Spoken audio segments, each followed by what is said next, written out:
Muriel, so this week there were hopes for a plan to fund the expansion of the convention center, but that, of course, fell apart last night. What could that mean for the future of tourism here in San Diego long term? It's a potential concern. This is the second time in a row that a room tax has not gone on the ballot, and they're hoping that it'll go on the ballot in 2020.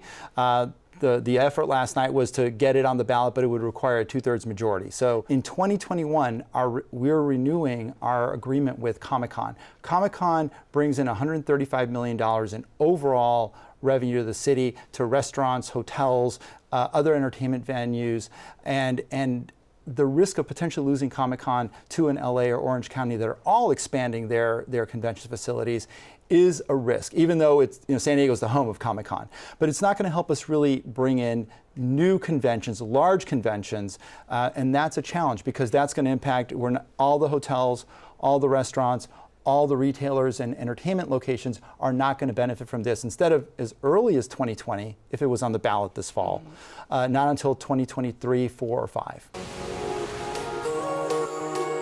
The ocean. We live for it.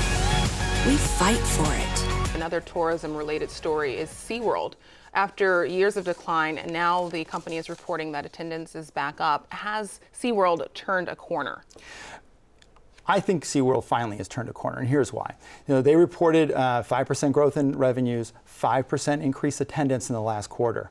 Through July, beginning of the year to July, over 1 million new incremental visitors came into various SeaWorld theme parks. So the Orca Encounter or the new electric eel roller coaster, that's been a big boom. It's attracted millennials, younger audiences. It's attracted families back again because now instead of just going to see Shamu, you can see Shamu in their habitat, which is very important.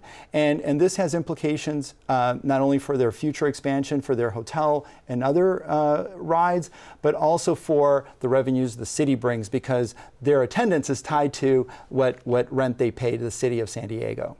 So shifting gears now, by 2020, the Trump administration says it wants to have a space force. As President Trump has said in his words, it is not enough to merely have an American presence in space. We must have American dominance in space, and so we will. What could this mean for local defense contractors?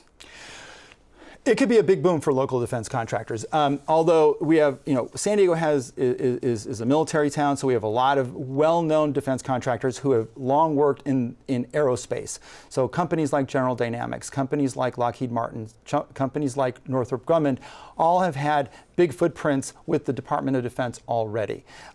Consulting firms like Booz Allen, who support all these different areas, are going to be big beneficiaries. But also, they're going to have a space development agency which is focused on acquiring technology. So cities like San Diego or Silicon Valley or Boston will be big beneficiaries because we have those technology ecosystems in place that will be able to bring in new technologies to the military where they could buy it. And the DoD has been a big incubator since the 1950s of great new technology, and they're actually going to be almost the venture capitalists themselves.